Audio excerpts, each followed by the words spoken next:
ఈ మధ్య విశాఖలోని ఆర్కే బీచ్ ప్రాంతంలో ఒక పాలిథిన్ బ్యాగుల్లో ఉండే ఒక భారీ ఎత్తున ఉండే ఈ బ్యాగుల్లో ఇసుకను నింపుతున్న దృశ్యాలు చాలా మందిని ఆకట్టుకున్నాయి. మనం చూడవచ్చు ఈ దృశ్యాల్ని.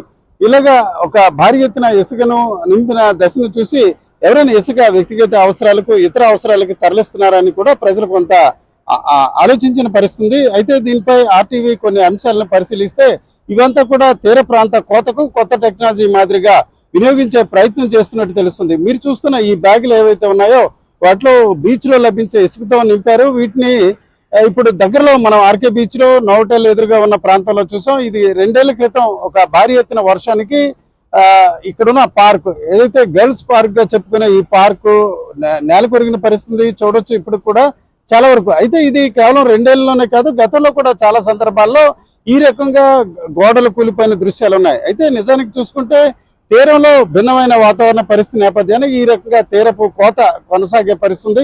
గతంలో చూసుకుంటే కుర్సురా సబ్మెరైన్ మ్యూజియం వద్ద కూడా ఇదే రకంగా సముద్రపు ఇసుక కోతకు గురైన పరిస్థితి, తీరం కోత నేపథ్యాన అప్పుడు చెన్నైకి చెందిన నిపుణుల ద్వారా ఐఐటి నిపుణుల ద్వారా కొంత తీర ప్రాంతాన్ని నిరోధించే క్రమంలో అక్కడ బండరాళ్లు వేశారు. అయితే బండరాలు వేసినప్పుడు కూడా అప్పుడప్పుడు భారీ వర్షాలకు అలాగే సముద్రంలోని అలల తాకిడిలో వ్యత్యాసం వచ్చిన సందర్భంగా మళ్ళీ తీరం కోతకు గురవుతుంది. అయితే ఇటీవల తాజాగా చూసుకుంటే కొందరు ఏదైతే ఐఐటికి సంబంధించిన నిపుణులు తీరంలో కోత నివారించడానికి ఈ రకంగా శాండ్ బ్యాగ్స్ వినియోగించాలి, దీనివల్ల పర్యావరణ హితం ఉంటుంది, అట్లాగే దీనికి సంబంధించి పెద్ద ఖర్చు కూడా ఉండదని కొంత సలహా ఇవ్వడంతో ఈ రకంగా ఈ బ్యాగ్స్ సిద్ధం చేస్తున్నారు. కేవలం ఇక్కడ మనం చెప్పుకునే ఏదైతే నోటెల్ హోటల్ డౌన్ వద్ద ఉన్న ఈ గర్ల్స్ పార్క్ వద్ద మాత్రమే కాకుండా ఇది సక్సెస్ అయినట్లయితే ఇతర ప్రాంతాలు ప్రధానంగా చూసుకుంటే ఆర్కే బీచ్ దాదాపుగా 4 కిలోమీటర్ల దూరం ఉన్న ఈ ప్రాంతంలో చాలా సందర్భాల్లో ఇసుక తీరం కోతకు గురవుతున్న పరిస్థితి.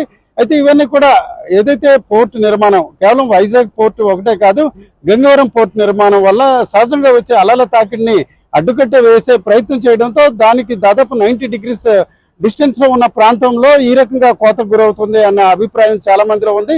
ఈ అంశానికి గతంలో సాంకేతికంగా కూడా నిర్ధారణ అయిపరుస్తుంది. ముఖ్యంగా గంగవరం పోర్టు వద్ద ఏదైతే నీరు వస్తుందో ఆ నీటికి బ్రేక్ వాటర్ కి సంబంధించిన ఒక బెర్తల నిర్మాణం జరిగారో దాంతో వచ్చిన అలల తాకిడిలో కొంత తీవ్రత పెరిగి తిరిగి అది వెనక్కి వచ్చి ఈ రకంగా కుర్సురా సబ్మెరైన్ వద్ద అలాగే నోటెల్ డౌన్ లో ఉన్న ప్రాంతంలో కూడా తాకిడి జరుగుతున్నట్టు తెలుస్తుంది. అయితే గతంలో చాలా ప్రయత్నాలు చేశారు, తీరపు కోతను నివారించేందుకు బండరాలు వేశారు, అలాగే సిమెంట్ తో కొంత వాల్స్ నిర్మించారు. అవన్నీ కూడా ఏమాత్రం కూడా సక్సెస్ అవ్వని పరిస్థితి. అయితే తాజాగా ఈ రకంగా శాండ్ బ్యాగ్స్ వేయడం వల్ల ఏ రకమైన ఫలితం ఇస్తుంది అన్నది కాలమే నిర్ణయించాల్సిన పరిస్థితి ఉంది.